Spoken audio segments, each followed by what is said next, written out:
This is the perfect RIA, in case you didn't know. Bringing you all the strategies to help your business grow. Are you happy?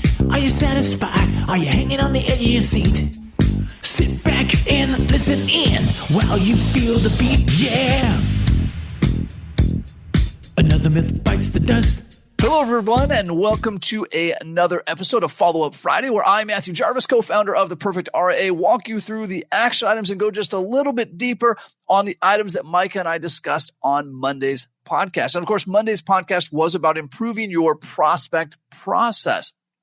Interesting note before we jump in on this, there was in Malcolm Gladwell's book, Blink, where he talks about people being able to make snap judgment. He highlights the work of the Gottmans, a couple that are these renowned marriage counselors.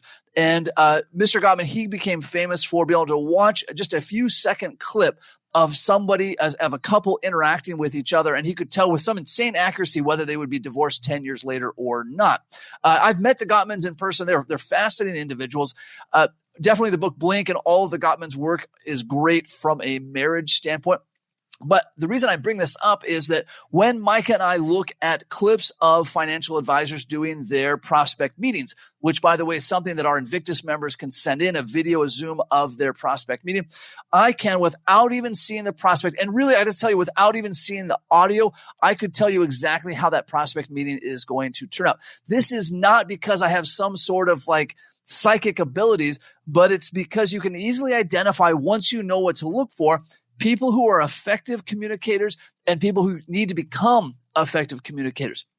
And this is because we're looking at everything from their body language, how much they're talking versus the prospects talking, what kind of questions they're asking, even things as simple as, are they pointing with one finger or are they gesturing with their hand, kind of more of a karate chop movement.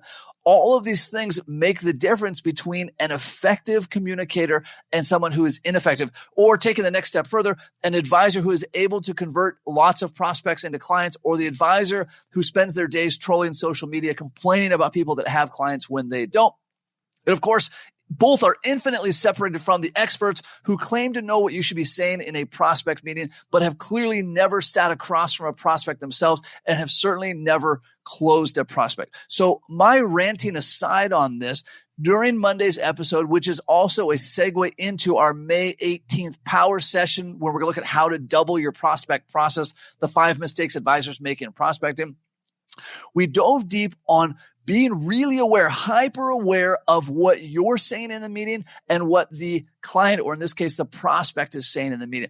And to really step back and look and say, wait, any question I'm asking, any statement I'm making, any handout I'm giving it, how is that delivering massive value? Now, this could be tricky, right? Sometimes we misconstrue this and we say, well, the initial prospect meetings or the prospect meetings, it's all about getting to know them. Perfect. If it's all about getting to know them, why did you spend the first 10 minutes talking about yourself? Why did you talk about your travel stories when they shared their travel stories?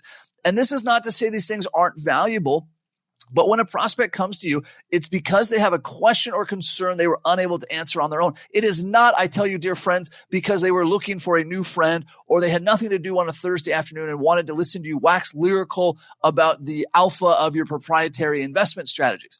So the quicker that we can get to their concern, and really the concern behind their concern, the more effective you're going to be at delivering massive value, which of course will open the pathway for you to secure that person as a client.